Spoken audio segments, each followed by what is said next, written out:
It's a great honor and a privilege to introduce Mirjam Falk. We're sitting in your beautiful home here in Yerushalayim, on just off Rehov Azza. And Mirjam, you've been in this home for many years. You've been in this home for many, many years. You've been here in this apartment. 57 years. Kenan, all right, amazing. And Mirjam, because I need roots.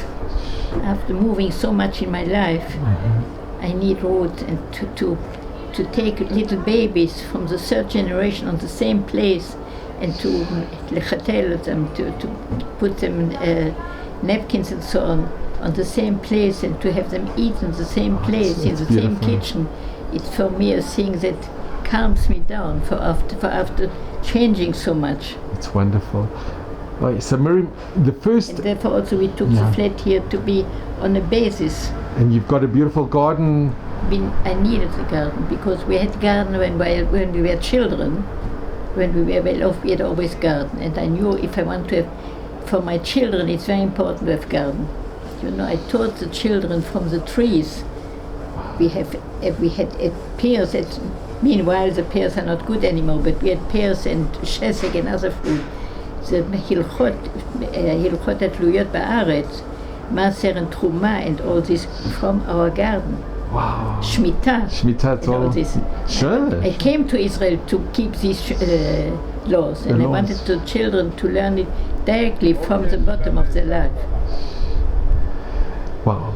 So Mirjam, last time we ended off where you first attempted to go to Switzerland and that didn't work out. And then the second attempt.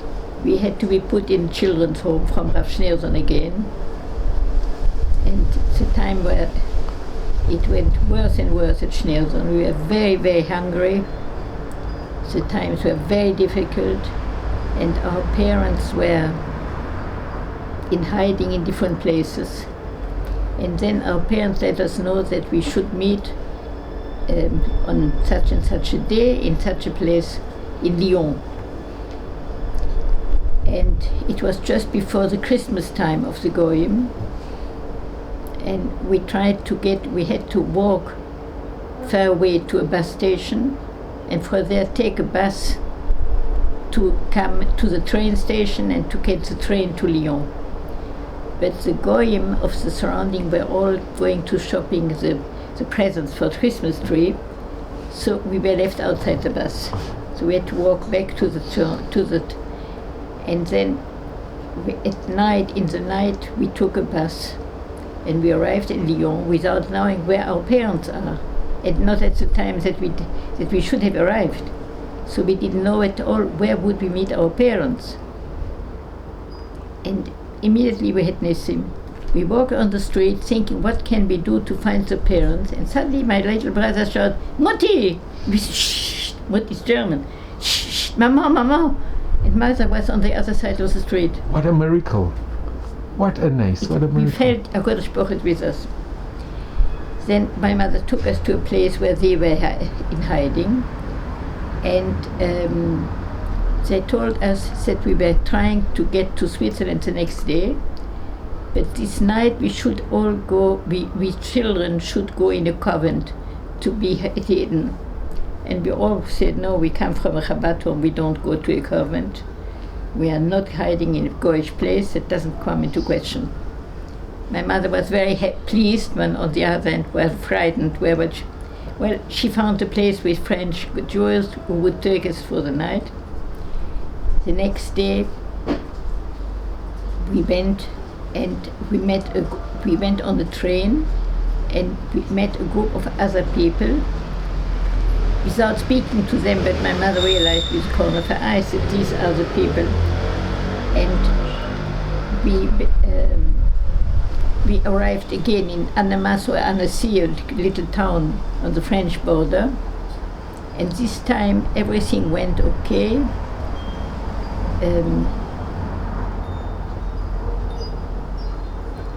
We had to cross to go through snow to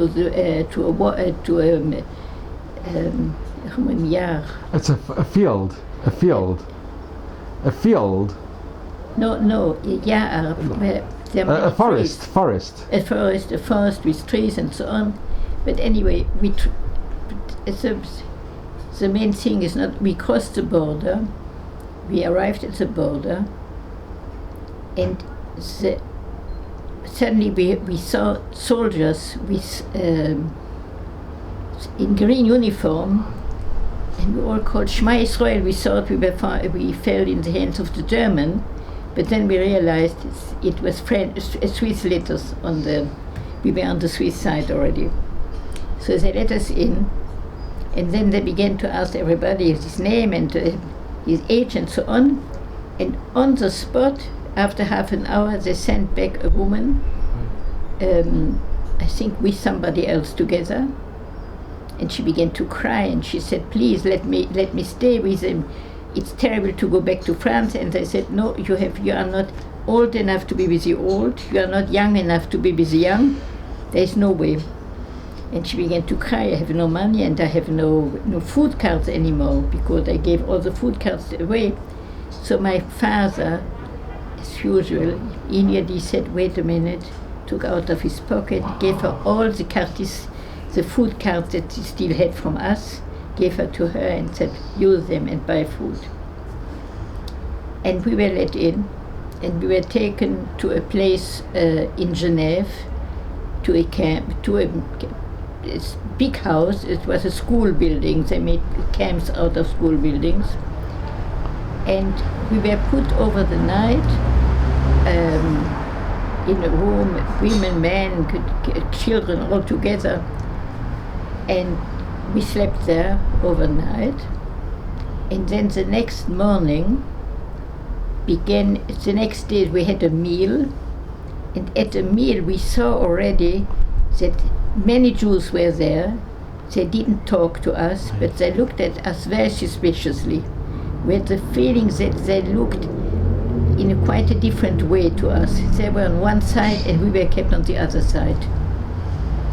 And then some of us disappeared. They were called to the room of the Swiss officer and disappeared. And then we were a little group was still there. And we were called to the office, one after the other. And my father was called and said, "You are Mr. Strauss, here are your papers, here is your money. We took down the money for the one night and the meal you ate here." They deducted? Yes, they took the money for it. Parents and 4 children, so we deduct that money. The rest of the money you get back, and here are your papers, and we'll go back to France. We said, "Why should we go back to France? Our Swiss papers are here," and Dr. Kohn is expecting him in Basel. He has already the entrance papers for Basel. You don't have all the papers. He said, "Please phone to him, find out what papers are missing. We are not phoning, we have orders, and that's all." So we came out of the room, and there were maybe 10, 15 people who came out of the room.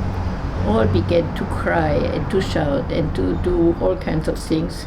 The men stood on one side. The men began first of all to daven mincha, and all the people were lamenting and praying.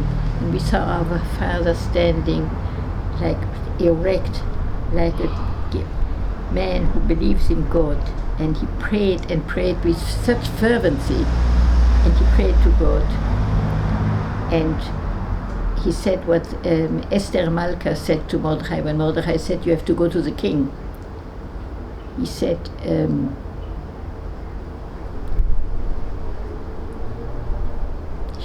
she said when she had to go, when Mordechai said, "You have to ask the king," he said, "Ersha avadati. If I am lost, I am lost. But I am going God's ways and I rely on Him." And then began people to be completely hysteric. And one woman cut her. She didn't she didn't cut it so that she would die of it. She cut it very carefully. She slit her wrists. She cut its wrist, but near the blood things. And so a lot of blood came out. One woman began, a friend of ours, the sister of a friend of ours, she was in her 9th month. Ooh, I'm giving birth. So your husband will stay. Your husband will stay. She cried again, so your father will stay. She cried again until your father will stay, your brother will stay, your sister will stay, everyone will stay with you. You will give birth here in Switzerland and everything will be okay. And my mother took us by the hand and said, children, out of here. That's no place for us to see. That's nothing for you to see. House, we have nothing to look here at here.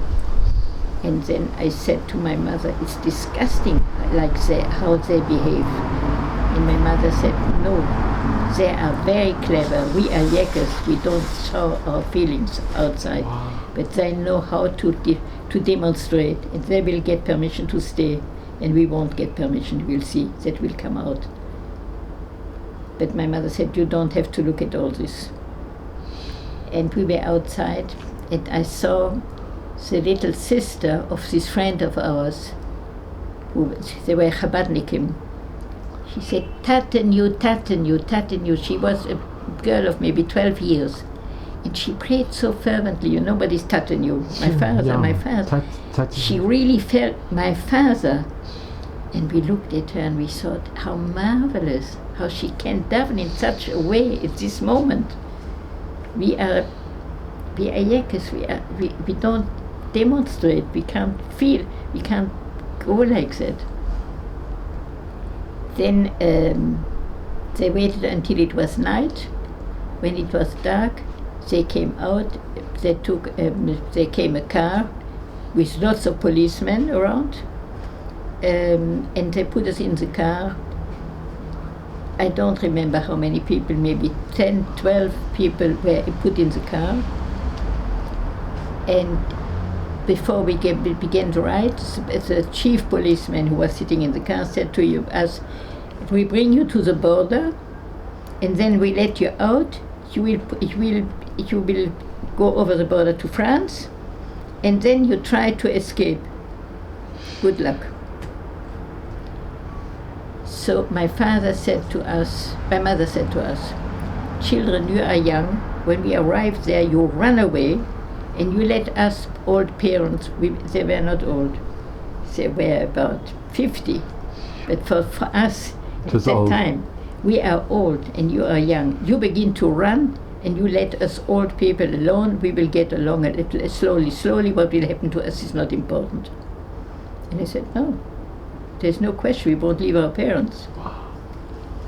And then we arrived, and it was the 31 December 42, and another NAS came.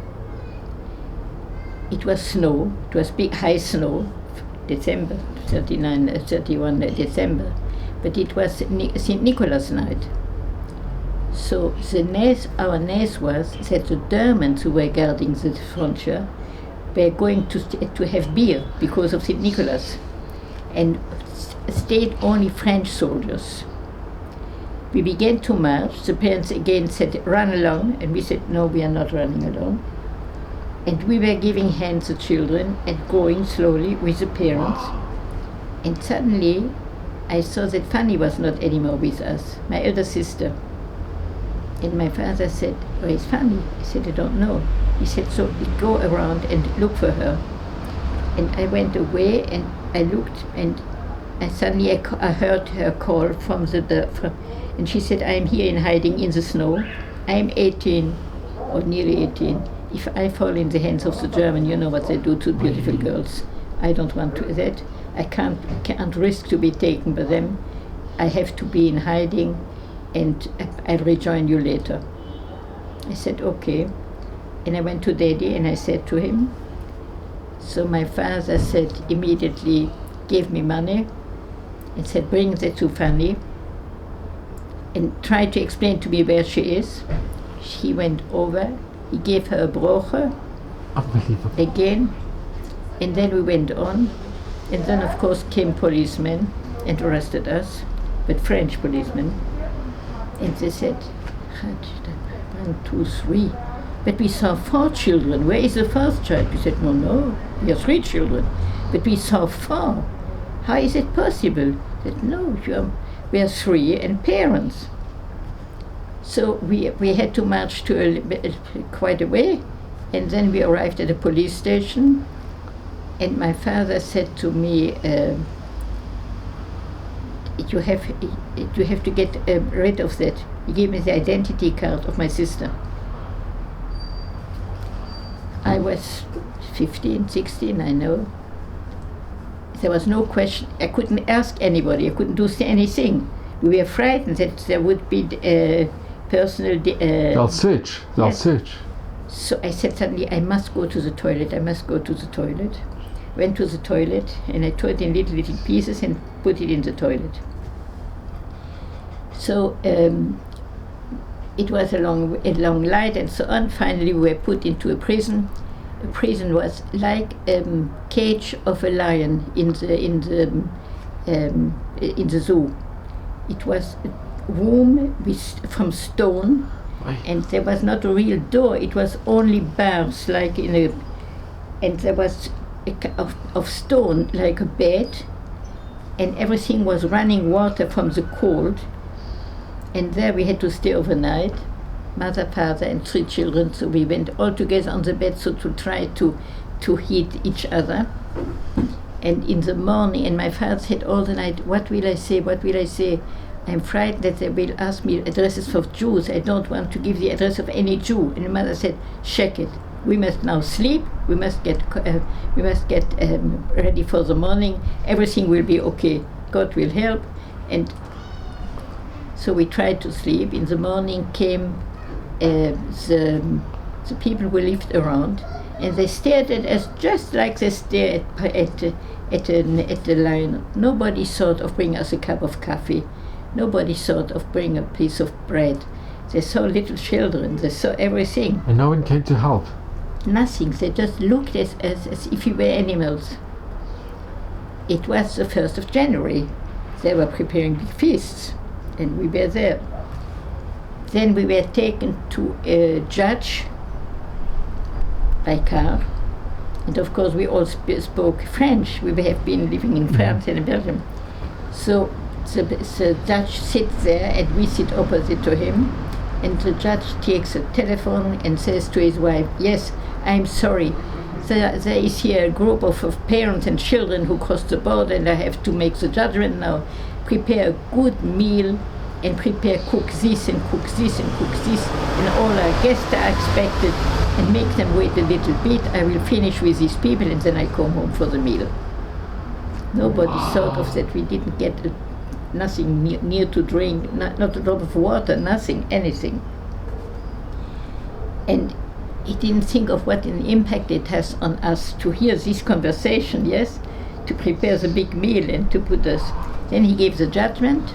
The parents are going to jail for a month because you cross the border. You cross the border to get out of France, and you cross the border again to get into France. We gave it with very, very big, how do you say, rachmanas? With mercy. Yes, and I give you only 1 month. And the children are free. You are under the age of judgment, so the children are free.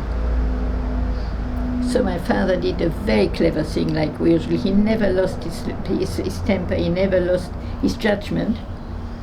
We were taken out of the judge house, and there were 2 policemen who came to take my parents to the prison. And my father said, "It's the 1st of January. You want to have a good time. Take us to a nice restaurant. Take you a table and you order what you want to eat, and I'll sit at another corner of the room with my children, and we have still a little conversation, and when we are ready, you will come and take the children." So they had a good time, and then my father said, "Now you write down, you have to go to Lyon. In Lyon there is one advocate that can help us, Bamberger. You have been living in Israel enough time. Did you hear of the midwife Bambi?" I have heard. Her father. Gee. Her father. He is a friend, and he is the only advocate who can probably take us out of jail. You have to go to Lyon to find him, to tell us that we are taken in prison. And then afterwards, you have to take the children and you go back to Schneerson so that we know if we come out of prison that where you are, you stay there. And I hope we will still find Fanny somewhere. So after giving all the orders, they were taken to prison. And there I stood, the age, it was 15 or 16, with a little brother and a little sister. Now arrange yourself. So I knew that I had no food cards. And you can't exist a day without food cards in France. So I began to talk to the policeman and I said, you know, it's if we will rearrange itself, we will go, tomorrow we'll go to, you have to give us a place where to stay overnight because there are no trains. And tomorrow morning I know what to do with the children. I will bring them to the good place, but maybe you can help me.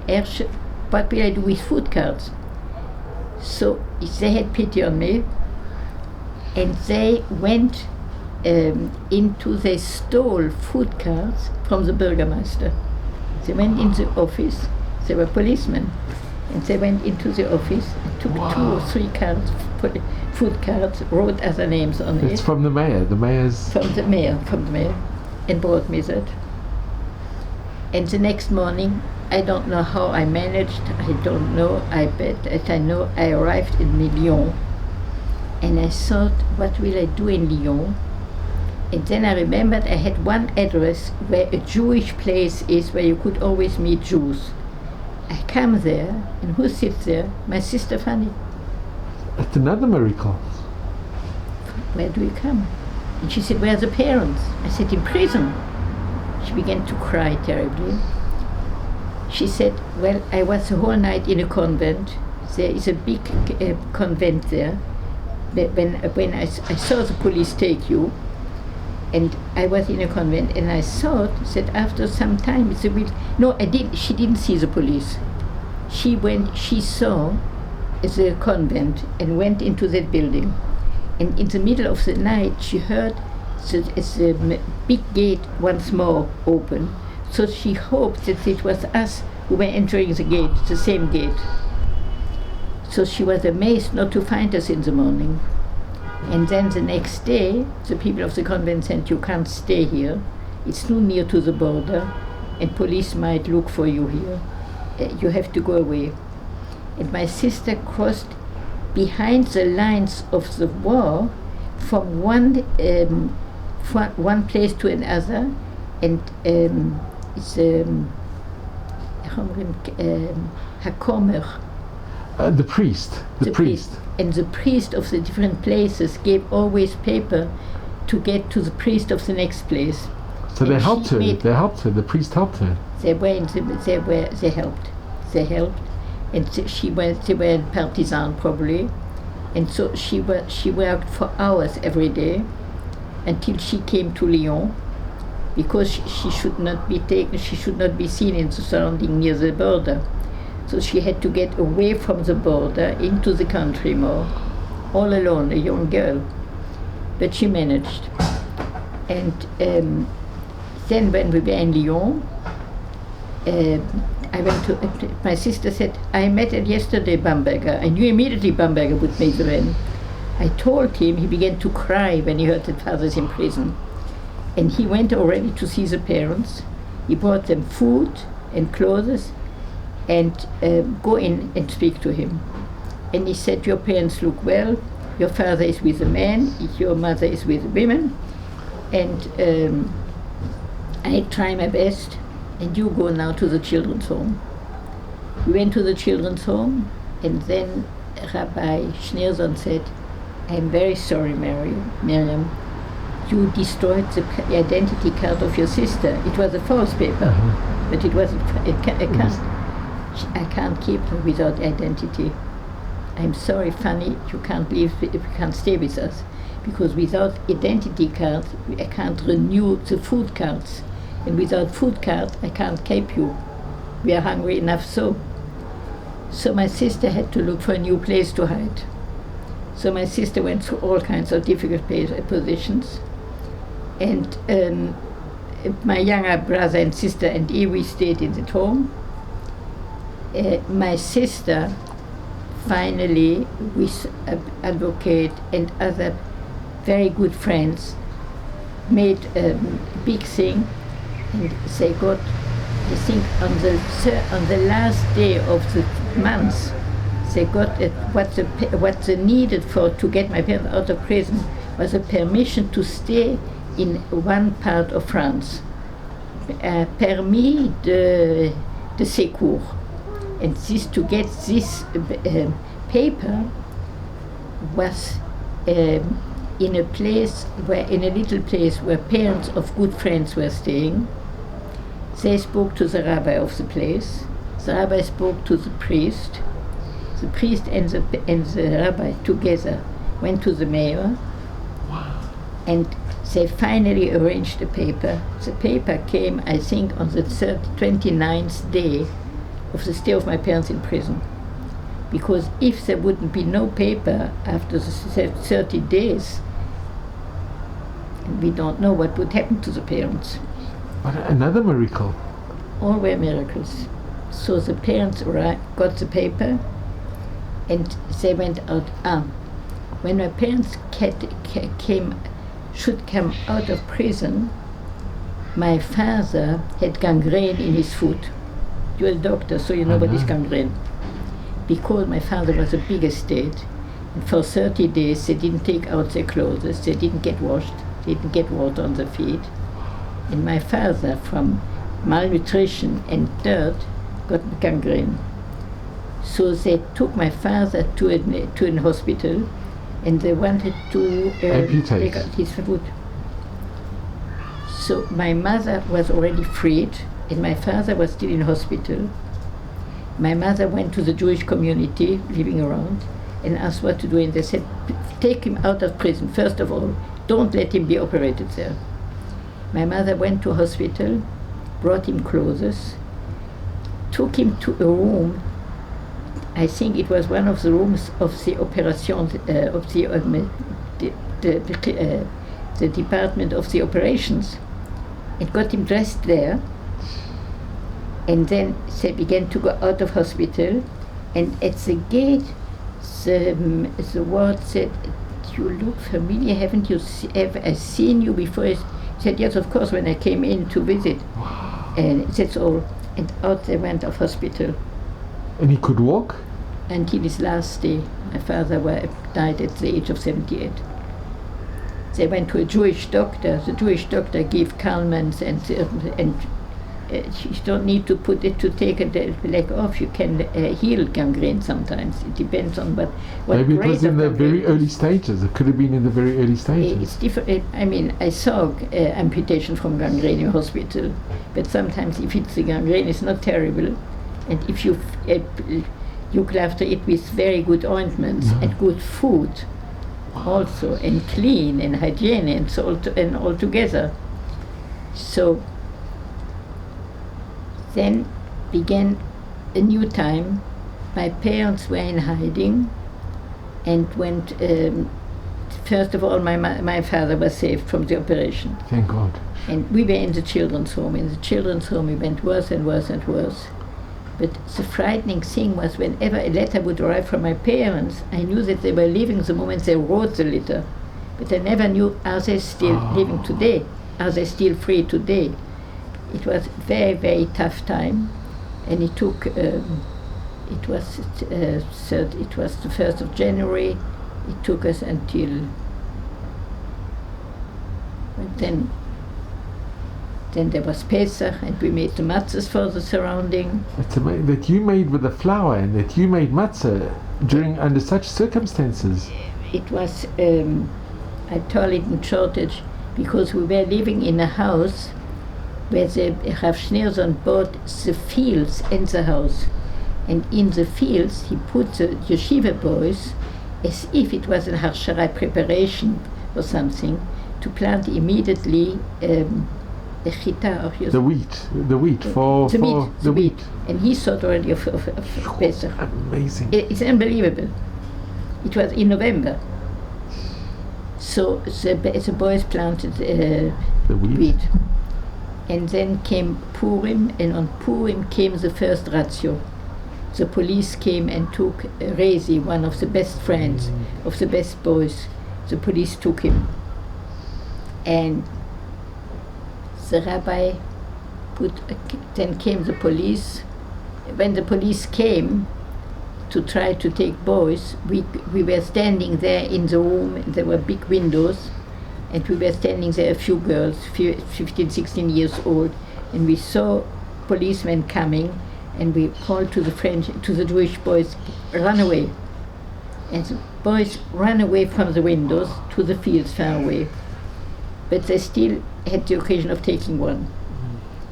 And then the next day they came and they asked the rabbi to come along to give guarantee or something.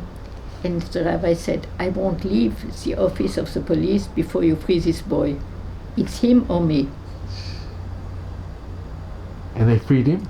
And they freed him. Because Rav Schneerson was such personality that they couldn't refuse. He had a red beard, and he was Tzolea. How do you say? He had one leg shorter than the other. Yeah. He was not. It was not a beautiful appearance, but it was very imposing appearance. And he saw with what dedication he looked after his people. But then Rav Schneerson told us we have to leave here, because if they begin to take one, the next day they'll take 10. And he made us all prepare all the things to get out. I don't know how he managed to take another house, again a house without doors, without windows and so on. In this time, the house there was in the surrounding of Toulouse. This time it was in the surrounding of Limoges, another part of France. And he sent the boys to cut the wheat, and he brought little how do you say? Grinders, a grinder. Grinder, but these were coffee grinders, or little grinders. And he made us girls and boys stand and grind the wheat with the little things. Then he told us the girls, take out the vilon. It's like the curtains. The curtains, everything you see that is of material, and prepare little sacks. You have to prepare sacks that you can put in 5 kilo of wheat. And we saw that by my hand, of course. We thought of everything. It's incredible. Then we put the wheat in little parcels of about 5 kilo. And then he prepared the time to get out of the house. And he sent the little children with bigger people to accompany them. And then he said, you, the older people, the girls of 15 or 16, you have to take each rucksack on your back and put in that 5 kilo of wheat. And we said, there is punishment of death, whoever takes wheat. He said, these are shmurematze, nothing will happen. Everything will be okay. I am sure everyone will arrive. Everyone arrived safely to Limoges with a 5 kilo of wheat. Another, like, there's one race after another. One race after the other. And we all, yes, and he said, wear things that you look younger than you are. You are all now 14 years old. Nobody's elder than 14. You are children. You are Boy Scouts. You are in a youth movement, and you come home from a beautiful outing. That's what you tell everybody on the train. When we arrived in the surrounding of Limoges, and there again there was a big house that we had, now the girls, we had to clean the house, and he took the boys immediately to the village. He bought a bakery. He kashered the bakery with the boys. He made us clean the house for Pesach cleaning. And then he said to go over to the bakery and help some of the hours to clean the house, and some of the hours to help the boys to prepare the matzahs. And there I had the big throws of preparing matzahs. And he said, these are matzahs not only for us, these are matzahs for half of France. we'll give matzahs away to anybody who needs it. It was a very, very big, I mean, in the middle of all these difficult times and the hungry and despair and all that, we were overwhelmed by the zchut of making matzot. And we were saying all the time, Chabad, l'shem mitzvah matzah, l'shem mitzvah matzah. And you have less than 18 minutes that you have to wash your hands all the time. Have you ever made matzah? Sure, I have actually. Then you know how this And is. it's very difficult. There's a time. It has to be 18 almost within minutes. 18 minutes. Less than 18 minutes. Yeah. And you have to grind it to make these little holes in it, and as the boys were putting it into the oven, and we were preparing, and it was mamash avodah kedusha. It's a holy work. Very. It was a very moving time. Very. And then came Pesach. And Mirjam, didn't you take a little bit of matzah for your sister? You sent to your sister? Hmm? For your sister, you took a little bit of the matzah to give to your sister? My sister was at that time in a home where I think it was a Goyish home, where there were many Jews also, but there was nothing Jewish. And I knew that she would not have a matzah, even mitzvah matzah. So I went to Hadassah, who was afterwards the wife of the twin brother of the Reb Shlomo Karlebach. That was the daughter of Rav Schneerson. The daughter of Rav Schneerson. And I said, Hadassah, Fanny has no matzahs. Can I get some matzah for her? She said, we'll go to the bedroom of my parents and I steal from under the bed from my mother. There she puts the matzahs. And you sent it to her? So she took 2 matzahs out of that. I broke it in little pieces, put it in an envelope. I don't know if my sister got it or not. We never spoke of it because until we saw each other, there were so many other things. I don't know. I remember that I sent her the matzah. I was miserable at the Seder because the Seder of my father was a very highly holy thing, and the Seder of the Rav Schneerson was so different, so completely different, and it was so desperate and so anesthetic and so. But I said all the time to me, I have to be very thankful to God. I have a Seder. My sister has nothing, and I have a Seder, and I'm together with Eva and Jackie, my younger brother. I didn't know where my parents were for Seder. It was a very difficult time. It was Pesach 43. Then began spring, and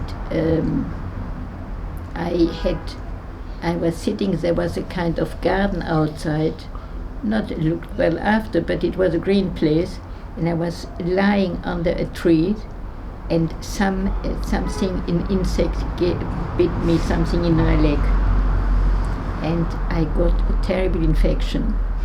I had a red line and coming from the foot to my knee. It was an like allergic reaction most probably. Yes. Much sakanat nefashot. It was life-threatening. But blood poisoning. It was blood poisoning. But it was hurting terribly, and we were sleeping 3 girls in one bed. So So first of all, they decided I get a bed alone because I can't. It was terribly hurting. Then the doctor, who was called a doctor, but we all called him the one who repairs shoes, a shoemaker. It did to me such a terrible. I don't want even to tell it. I wrote in my book. It's unbelievable what he did, and the thing became worse and worse. I was very undernourished, and the leg was very bad. But Mr. Feist was the director of the home, and Mrs. Feist was a good friend of my mother. And she came one day, I think it was Tisha B'Av even, and she said to Rav Schneerson, I'm taking her to town, Mirjam is in danger. And she took me, I think from her money, by car to town, to a doctor, and he saved me. he gave me, he said, of course, this treatment is terrible, stop immediately. And he gave me medication, it was before antibiotic. So he gave me good remedies. And they took me also to a lung clinic. But later on, I was a specialist in tuberculosis. I worked with tuberculosis patients. But I had a feeling in the time that I didn't know a thing about tuberculosis. But I felt they made Mantoux. You know what is Mantoux? If you know what is Mantoux. Mantoux is a test to see if you're positive or negative to tuberculosis. They made Mantoux and it was very, very swollen. And then Mrs. Weiss took me a week afterwards when they saw that to a lung röntgen. X-ray. Yeah. And when they said, oh, it's okay, I felt that again I was very near to a very dangerous thing. And I just escaped it. Because they thought that maybe I'm already tuberculosis. Because that was too long time and altogether. But again, I was saved by my little angels. And if Mrs. Feist wouldn't have taken me to the doctor, I don't think that I would have overcome all this. Then in the summer, yes, it was already in the heat of the summer. Since then, I couldn't walk well because my leg was still I was very weak and I couldn't walk well. And came a phone call from my mother. We want to see you tomorrow morning. Tomorrow.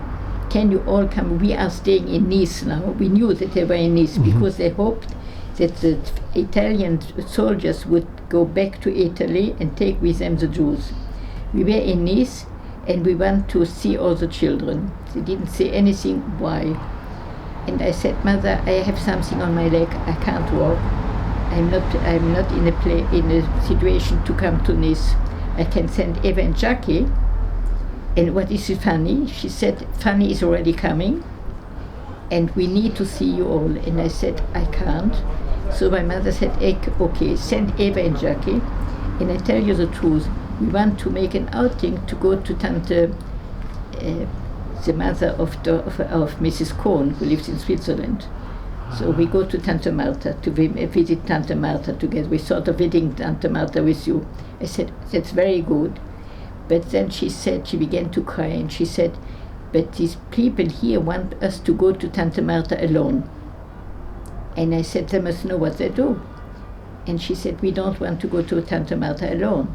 And I understood that this Jewish organization told my parents, it's very difficult to hide you anymore. And if they find you, they will look for all the children, exterminate the whole family. So we must get you out of France, and then we promise you to bring the children to Switzerland. But you must first disappear, because you are the danger. So my mother said, how can we live without you? And I said, Mother, listen to them. If they say that that is the best way, we're in God's hands. Maybe that's the way. So I sent Eva and Jackie, and they all met there. And then Eva and Jackie came back. And then we heard after a week or two that my parents are already in Basel. And they did what they promised. They arrived, but they took only Eva and Jackie. And Eva began to cry and said, I'm not leaving my sister Mirjam. We never part in the whole Shoah. And they said, we promise you, we come in another week and we take the elder sisters. But this group is for children under the age of such and such an age. You know, the Swiss are very particular with age. We can't take your sister with you. So Eva and Jackie went away, and we never heard if they have arrived. Then, a week or 2 weeks later, I don't know how, my sister Fanny arrived and stayed with me. We were now in Schneerson's home, very few people, because most of the home, Rav Schneerson himself and Mr. Feist and all the big people had left for Nizza. They all went to Nizza hoping to go with the Italian soldiers, and they left in Schneerson, in the big house, only those people who were thinking to move to Switzerland. So we are very few people. Then came a lady and said to Fanny and me, come along, we start now with you. They took us to the town, we made a beautiful tour of the town and we looked around and it was marvelous. And we went to a youth hostel. We were a group of maybe 10 people of Schneerson, boys and girls. And in all the rooms there were big crosses because it was a youth hostel from the Catholic or Protestants, I don't know. And we slept there. And in the morning, the boys went out to put on tefillin. They couldn't put tefillin in the rooms. And we were standing around so as to cover them so that the people of the windows wouldn't see the tefillin.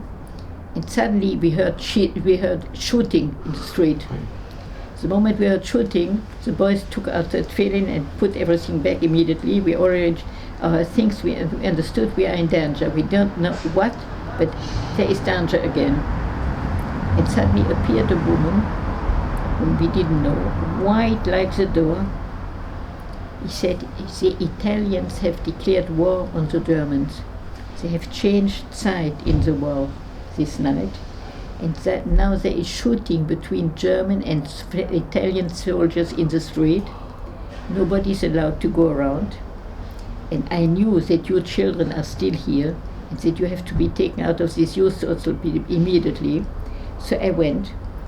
So I took my identity card, and on the way, a policeman asked me to see my card, and I had to. I put my finger on the E, Israel, because on there were J or a Jew or E is Israel. I put my finger on it, and by nice he didn't take the card out of my hand. So I came. And now I put you with a woman. I don't ask any questions. You stay there until somebody will take you out of there. So we were taken to a very little, very nice flat. We looked around. We didn't see mezuzah, no menorah, no Shabbos, nothing. So we understood we are probably in a Goyish home. So we thought, well, we can't eat, we can't do a thing, what can we do? Suddenly we discovered books. I discovered the book Gone with the Wind. I read the whole day Gone with the Wind. I forgot my parents, I forgot my sister, I forgot everything. I read Gone with the Wind. My sister took another book. We read and read and read. In the evening appeared a very nice lady and said, you're welcome, it's my home. I'm from the Partisan and you are in hiding here. You can't even use the toilet and put the water because the neighbors know that I'm at work and that I live here alone. If they hear the water of the toilet, they might come in and ask who is here. So you don't move around. Be very, very careful. You will have to stay here a day or two until the things in between the German and the Italian will calm down, and then we'll think. So after a day or two, she came and she said, now the situation is calmed and you have to go back to the children's home. So we went back to the children's home. Again, where maybe only 20 people. There was still somebody to cook and to look after us, but very few people. And then we began to hear terrible news of Rav Schneerson. Because the Italians have changed side, the German soldiers hang Italian policemen in the middle of the streets, arrested everybody whom they could. Rav Schneerson tried to make all the children immediately escape, but the moment the Italian changed side, immediately he gave order to come back to Schneerson. And Mr. Feist had to take one group of children. Rav Schneerson took another group. Every grown up had to take a group of children. And Mr. Feist told the children whom he took, nobody has a permission to go out of the train at any stopover. You stay in the train, you stay on your seat without moving.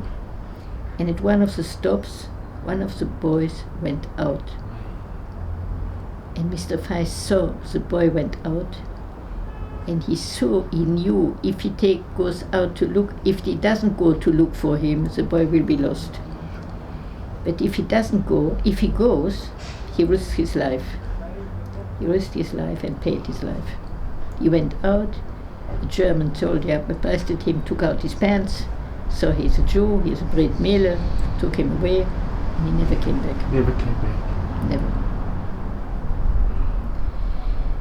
Then, after a few, when everything calmed down, another lady came and fetched my sister and me and the 10 boys, and we stepped over again in the same youth hostel. We found there some things that we forgot at the last time when we were there. So nobody had slept over probably since then. And then we were taken to Switzerland. It was this time. It was a very strange thing. We were met by a young boy. We were taken to a train station, and then we came down of a train station, and a young boy told us, no, before I tell you what happened in the train.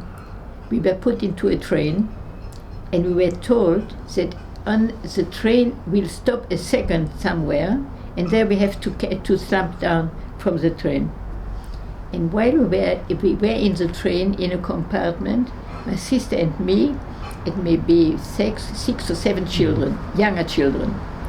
And my sister was responsible, as the older girl, for the children. And we saw that probably everything was very well prepared, because whenever officer came through, they always looked like that. They never took papers from our compartment. Nobody took any paper. Nobody said a word to us. They just was through. My sister went to the toilet in the train and came back and said, you know, Dr. Rothschild is sitting here in the train. I said, Dr. Rothschild has been killed. He is dead. He said, Shani said, yes, that's what we were told, but he sits here in the train. You know, what they tell you is you don't never know in the Shoah. Go to the toilet and look for yourself. He's now with a beret or without a beret, he's with a bird or without it. Everything has changed, but you will see it's Dr. Rothschild. I went to the toilet. I saw Dr. Rothschild. Of course, I didn't give him a look. He didn't give me a look, but we saw each other. And I said, first of all, he's not dead. But we didn't think anymore what more. Then came suddenly, somebody came to us and said, in a minute, you will go down. So we all stood near the door, and then the train arrested for a minute, half a minute, and my sister made all the children jump from the train, and we jumped, and from the other door jumped Dr. Rothschild. Amazing.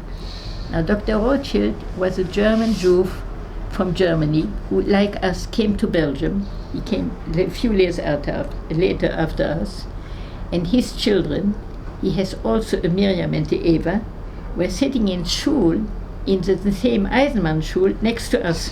We were sitting Mirjam Eva. This Dr. Rothschild was in Gurs. And while we were in Gurs, he was very active arranging their social work. He had a PhD in pedagogy. His father and himself were directors of children's homes. So he was a good organizer, and in Camp Gurs he did a lot. So probably he felt that he was in danger. Therefore, they spread a murmur that he was dead, and they made him escape from the camp. Being dead, he can escape. And he was sitting in the train. So first of all, we were amazed we could fall into the arms of a friend of my parents to see here in this situation. And then we had the little young boy came and said, you have to go here, this way, and you have to walk an hour or so, and you cross the border. This time it was summer, there was no snow. And we were with children, and it should be an easy day. But we walked, and we walked, and we walked. And it was between trees and between things, and we were all bleeding from our legs because we couldn't find a way. And we walked and walked and walked, and for hours. And I fell on the floor, and I said to my sister, I can't anymore. I was very, very weak from malnutrition from all these years, and from my leg, from my poisoning of the leg and so on. I said, you go on alone, I can't go anymore. And Fanny took me up and said, you are walking, you have to walk, and we have to give a good good example to the children. We can't allow ourselves not to go. we have to go.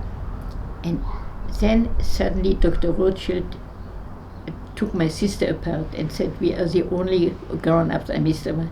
Well, my sister was 17 or something. We have to decide what to do. The children can't walk anymore. And if everybody is bleeding and everybody is finished, I see a little house there. Funny, you have still some identity card. Yes, she got a new false identity card.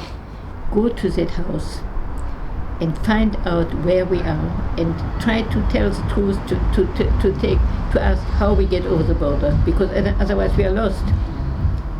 And my sister went there, and the woman said, you are Jews, you want to get over the border, every day Jews go here. Certainly, you know what it is. You saw the letter. She said, but the letter, S means Swiss. She said, no, S means Swiss, is Savoie. Savoie is a department from France. You went all day long around the same circle. You saw always S, and you came back to S, Swiss, but it's Savoie. So you lost many, many hours and lot of energy. Now you go this way, not along the S, you go the other way, and there you cross the border straight into Switzerland. And we crossed the border, and we arrived about in the evening, Friday evening, of course. Again, everything was always with Shabbos. And we arrived there, and there was a nice Swiss soldier, and he asked my sister, how old are you? And she said 17 or 18.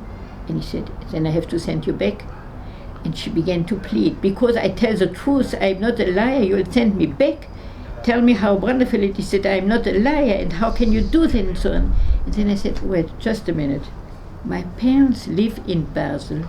They got a permission from Dr. Kohn. Please get a phone call to Dr. Kohn, who is a lawyer and a notarian in Basel, and find out that my parents live there already with permission. And this one was a mensch. The officer a year ago said, I want phone, orders. And this one took the phone, spoke to Dr. Kohn, and said, that's right, your parents live in Basel, they have the permission to stay, you can enter.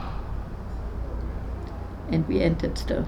Then I said one question more to the soldier. I said, maybe you can find, do you write all the names of people who get through that border? He said, yes. How long have you been doing it? For 2 or 3 weeks. I said, please look through the name. Have you had Eva and Jackie Strauss? And he found the names. So then we knew that my sister and young brother also crossed the same border with the same officer. So then we knew that we were all in Switzerland. Not all, my brothers were not, but we were all in Switzerland.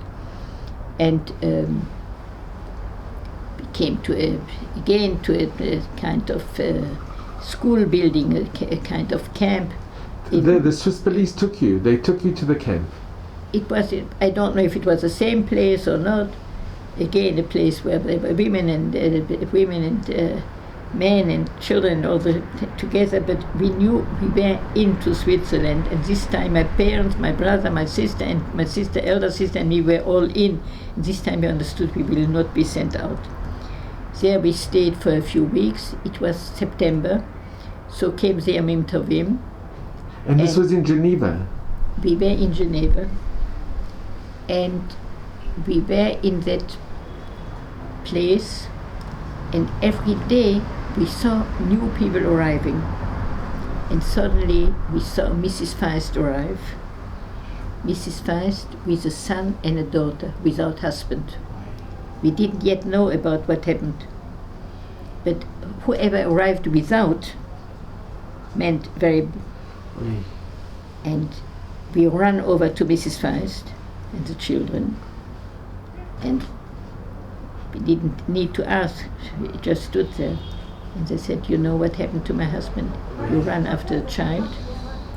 We still are hoping that he might come back. We don't know where he is.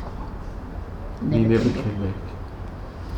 Then a day later arrived Rav Munk from Paris, with his wife, his children, his sister, who was already a widow, and her children.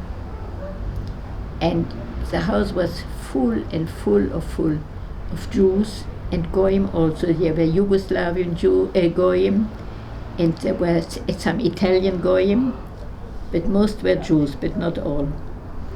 And the living conditions, of course, were living, but we were all happy that we were saved. And I was so weak that I fell down and I lost conscience, and I was taken to the hospital of the camp. And then I was there, but no, I came. That was before Yom Kippur. Before we were still together. My sister and me were together with all the Jewish girls, and we realized there is no kosher food. There is every day a meal, but the food is not kosher, and we didn't dare to eat anything. But I was very thin and very undernourished, and we knew we couldn't do it for a long time without eating. We ate something in the morning and the evening, but not the cooked meal. We didn't know what to do. When Rav Munk arrived, we went to Rav Munk and said, Rav Munk, you can paskin us. What should we do? And he found out what was happening, and he saw how thin the people were, and he said, well, my psak is, we were sitting at a long table, and on long benches, and Jews and Goyim and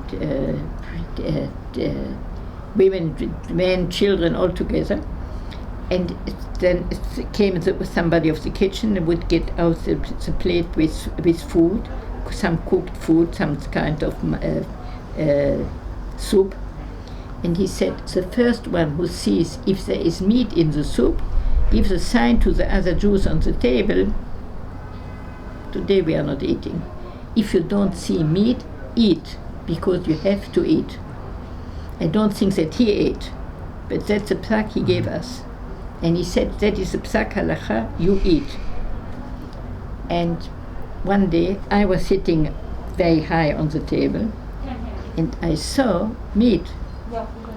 Opposite on the other side, I saw a man from Belgium whom I knew, who was looking very, very undernourished. He looked terrible, but I saw meat. And I said, Mr. So-and-so, some goyim saw what I did. They jumped up, they wanted to give me, to smack me down. What do you do? This man looks so hungry. How can you do that thing? I ran away, I ran first away because I was frightened to death that this goyim would take me. So we had lots of nisyonot, and also moral nisyonot, men and women, and singing and dancing, and because people were suddenly living and experiencing life. And when young people experience life, they do all kinds of things that are not expected to do there. So it was a very, very difficult time for young girls without parents, without anybody to look after them, to talk to them. And then came Rosh Hashanah, and no Jew appeared to give us machzorim. No Jew appeared. We had no shofar in Rosh Hashanah. And I mean, we had all the world, we had always heard shofar. And then... And this is in Geneva, where there was a Jewish community. In Geneva, in Switzerland, in a Jewish town. On Yom Tov Sheni, we were sitting in this camp. Rav Munk and Dr. Rothschild, who was the educator, arranged immediately a kind of school. My sister, who was a kindergarten teacher, arranged half writing books. She found little pieces of paper and arranged so that every child should have a little piece of paper and something to write with, so as to feel as if there was a kind of school, so that there would be every day some learning. And Rav Munk and Dr. Rothschild were giving lessons in shiurim. And on Yom Tov, we were sitting there together, all the Orthodox people, of course, in the court of the school, and thinking, what can we do? How can we get to a shofar? It was Yom Tov Sheni, Achrei HaTzoraim. It was time of Mincha Be'erech. And suddenly, like here at the end of the gate, there was a big barbed wire, and soldier with with arms would walk up and down along the barbed wire. We didn't understand why do they need barbed wire and why do they need arms. Where should we go? We are happy to be here. We are thankful to be here. Nobody would run away. There is no place to run away. But it was like that. And my sister sees outside of the camp a Jew, a real Jew with a beard. So my sister makes him a sign. The sign he doesn't understand. Again, she made that he made understand. He went away, and then after a short time he came again. My sister went up to the children and said, "You begin to talk to the soldier that is keeping guard here. You call him and you speak to him." Meanwhile, she was getting there at the barbed wire. The Jew gave her a chauffeur. She put it into a garment. Why were we so frightened? We have no explanation. We are frightened to death from anything. She took the chauffeur into her garments. Meanwhile, Rav Monk and Dr. Rothschild arranged a place in the building, called already all the Jews, because it was already Mincha time, so it should be in time to hear chauffeur, to prepare chauffeur. They put children around the building to be guards, so if soldiers would appear that we would stop. Why were we so frightened? Nobody understands when we read that afterwards. And all the Jews wanted to hear chauffeur came into the building. I don't know Dr. Rothschild and Rav Monk who was the Makri and who was the Tokea. One was Tokea, one was Makri Akolot. And we heard chauffeur. Then we went out again to the garden. My sister again sent the children to speak to the soldier. She called the Jew. The Jew was there waiting for his chauffeur. And my sister went, gave him the chauffeur back. And he didn't ask your sister, have you got food? How can we help? Nothing. Then came Yom Kippur. And between Rosh Hashanah and Yom Kippur, I had to be taken to hospital because I was so weak, I couldn't take it anymore. And in hospital, of course, there were crosses everywhere. There were nuns looking after us. And then came Yom Kippur, and my sister came and told Rav Monk says to me, if I can, I should try not to eat on Yom Kippur, but if I feel too bad, I should drink. As long as I stay in bed, if I can, try to keep Yom Kippur. I don't remember if there was any prayer book or anything. Machzor better no, that was something. That Yom Kippur 43, I was lying in bed, very weak, and only thanking HaKadosh Baruch Hu for all the nisim and trying to make my feelings Yom Kippur. And I was two Jewish young girls were lying on both of my sides, speaking whole Yom Kippur of boys and what will they do now, and life is beginning, and it was horrible. Then came a new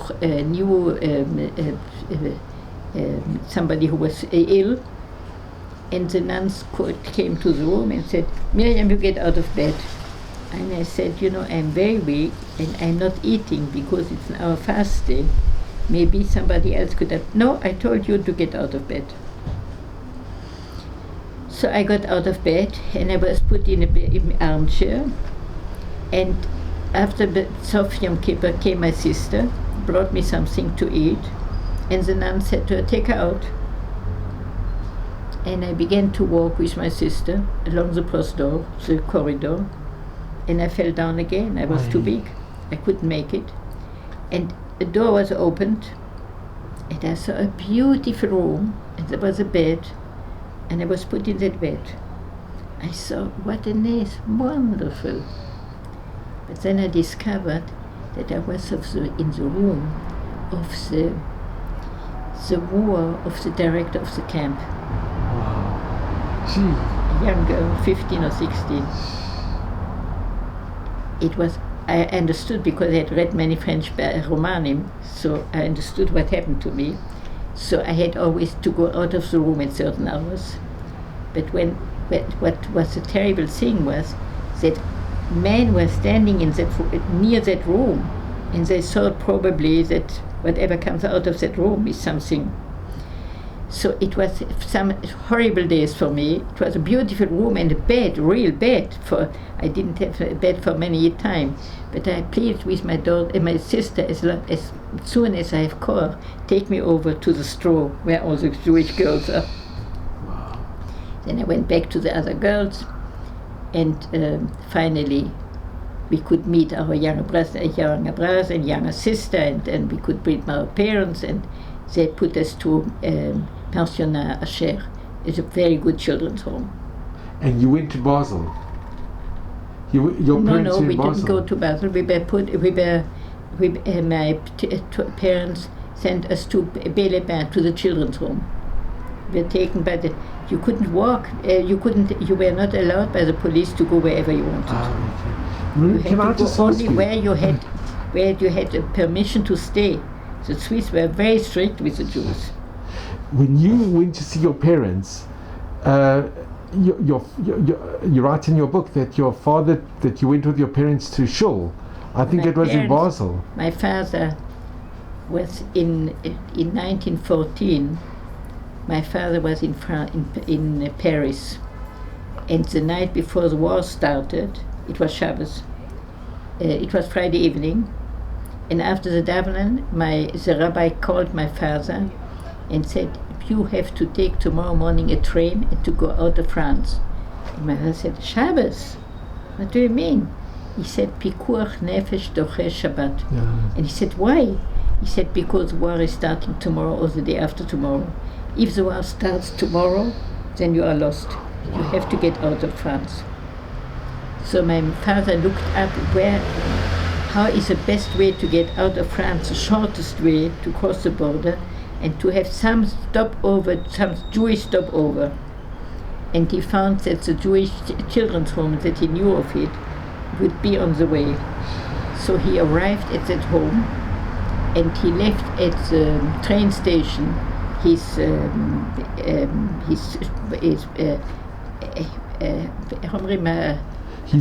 baggage. His bag or whatever he had with him, and he walked over. He asked, "Where is it?" And he walked over to that home, and he came to a home on Shabbos morning, and there he entered, and somebody opened the door for him, and my father took out of his pocket his identity card, his passport or whatever it was, and money, and put it there and said, "Good Shabbos. Now I can have Shabbos." And the man looked at him and said, "Explain me. You take passport and money, good Shabbos, what is it? What does it mean?" And my father explained to him, "I came by order of the rabbi of Paris, from Paris. Now I want to keep Shabbos." Wow. And then, that was in 1914, and that was the father of the rabbi who was the director of our home. So Shimon, the director, when we arrived, it was Rabbi Shimon Asher was the director. He remembered the story. When my father came the first time to visit us in the home, he said, "You remember that a young man came in 13, he came on Shabbos?" He said, "Of course, it was a wonderful story." He said, "I am the man, and these are my children." And Mirjam, I just want to ask you, when you were with your parents in Basel, they took you to shul, and the rabbi said that there's a Jewish child. Can anybody? Yes, Pesach 44. Well, the parents of Gabi Cohn were very nice. It was a cousin of my mother. They were extremely nice. They took my parents into the house. Then afterwards they gave them the key to a house of their aunt who passed away, and gave them their own home. And at Pesach 44, they invited us all to come from Bélébin, from the children's home, to have a real Pesach with them, a big Seder and a lovely Pesach. So we arrived in Basel, and we had a lovely Seder, and together with the family. And then in the morning we went to synagogue, and we felt awful. I mean, we felt we refugees. We didn't feel at ease. All these people are very well clothed and so on, like we were before the war, and we felt we were very looking like refugees. Like who knows how we look and how people look on us. And then the Rav gave a drosche and spoke about how terrible the war is and how terrible the difficult question of the Jews and so on. And he has a little question. There is a young girl staying in our kehille here in this town, and she didn't find a Jewish home. She stays with Goyim, and she's used there as a home, as servant in the home. And at night, when she goes up to her room, that is up in the attic, most probably. In the attic, she takes out a little thing of her pocket. It's a little, it's a Magen David with a picture of her mother, and then she begins to cry and to say Shema Yisrael. Could anybody maybe take her to her home? I don't ask people to put her together with their children. Of course, nobody will put this girl together with their children. Hallelujah. But we know that all the people have here in a salon, they have a couch or something like that. Maybe somebody would open his house for this Jewish girl.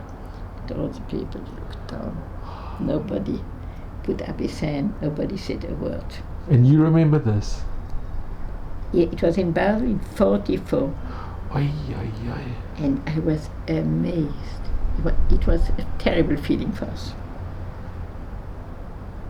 And there was a big choir, and I think the director of the choir, the people were singing, were some goyim singing there in the choir.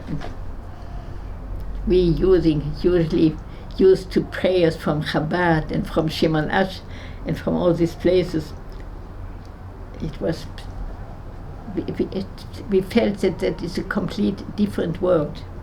They didn't realize at all what the Jews went through. And I mean, we didn't know what was going on in Poland and in Auschwitz and all this. But those didn't even realize what was going on in Belgium and France, and in Switzerland, in the camps in Switzerland. Our family, the Cohns, were very, very active. They had the house full of refugees, and they did a lot day and night for people. And there was also Recha Sternbuch. She was in Montreux. Recha Sternbuch. Yeah. She did tremendous to help with a lot of opposition. She had a lot of opposition. Yeah. But if you could just show this picture, this is a beautiful picture of you in the children's in Switzerland. Ah. Okay. And you were very happy in the home. I was very happy in the home. It was clean. It was well. It was a real organized home with aesthetic, with good food, with nice people, with good teachers. We learned every day. We had school, and I was so hungry of schooling that I got private lessons from the different teachers before school and after school, because I was thirsty for learning. And it took me a few months until I got enough core to do things like other girls of my age. It took me quite a time, but finally. And Mirjam, I think you also became a counselor. You helped the other children. You helped other children when you were there as well. No, I didn't help anybody. I helped myself to be a safe person, to try to get out of all these times. No, the time in Bay was a time for me to recuperate, to lichot mechadash, to renew yourself. For hours, and I thought for hours, and I thanked God, and I tried to realize what is life and what will I experience in life, and what do I want to do in life, and so on. But I didn't help anybody. And I had my little sister, my little brother,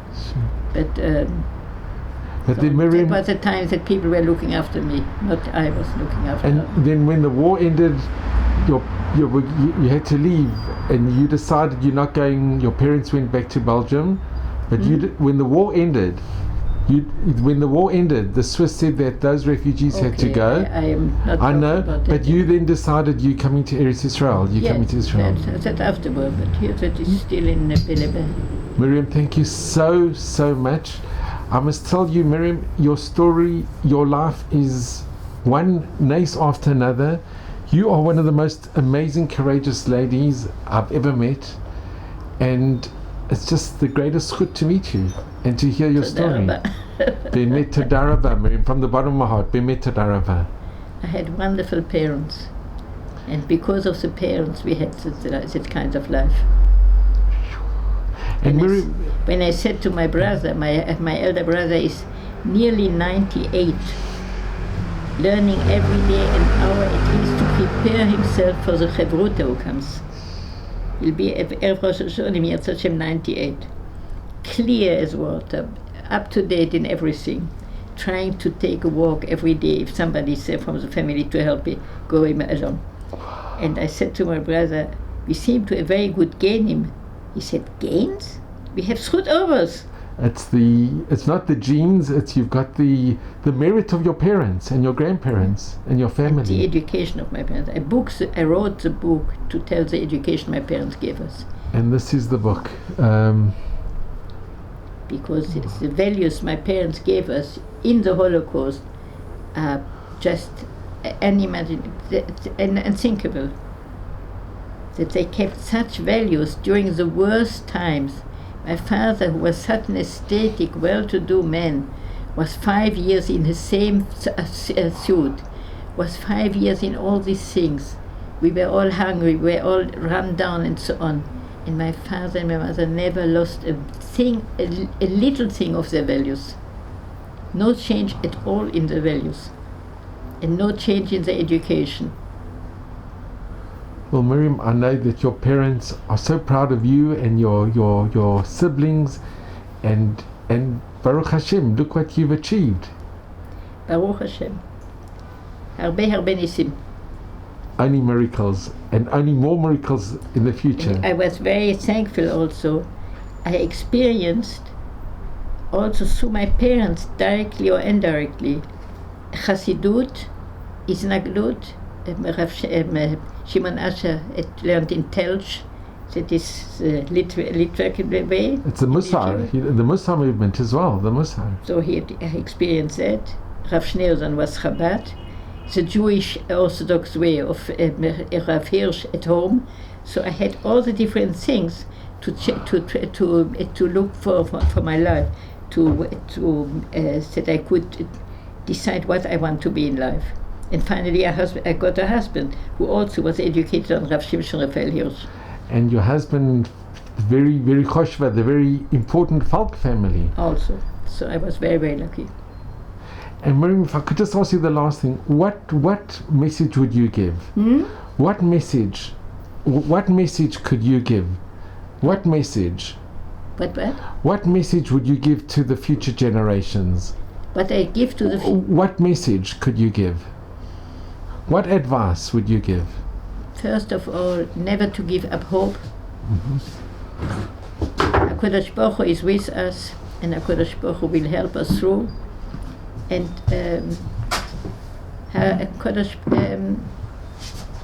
try to go in his ways and try to believe that HaKadosh Baruch Hu sends you the right things for you. You don't understand them when they happen, but always you will find out or not find out yourself that the things are meant for the good of you. And HaKadosh Baruch Hu means good for you, and you have to believe that. I'm sure that is the way that we came out of it. And Mirjam, that your decision to come to Eretz Israel, that was a very important decision. Yes. So Mirjam, I just want to personally... and it's so good to look here after patients and so on. I mean, that was a great thing also. Yeah. With here the War of Independence, the nurse. So Mirjam, I just want to thank you. I want to thank you from the bottom of my heart. You've given me, it's been very difficult for you to relate and to relive what you went through. It's not an easy thing. And I am so grateful. I cannot tell you from the bottom of my heart. There are no words to really tell you how grateful I am for what you've done.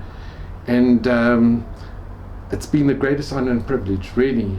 And you should just have mazel brocha. You are somebody we should all strive to emulate. You are such a dugma, such an example. And your parents and your story. I've read your book 3 times now.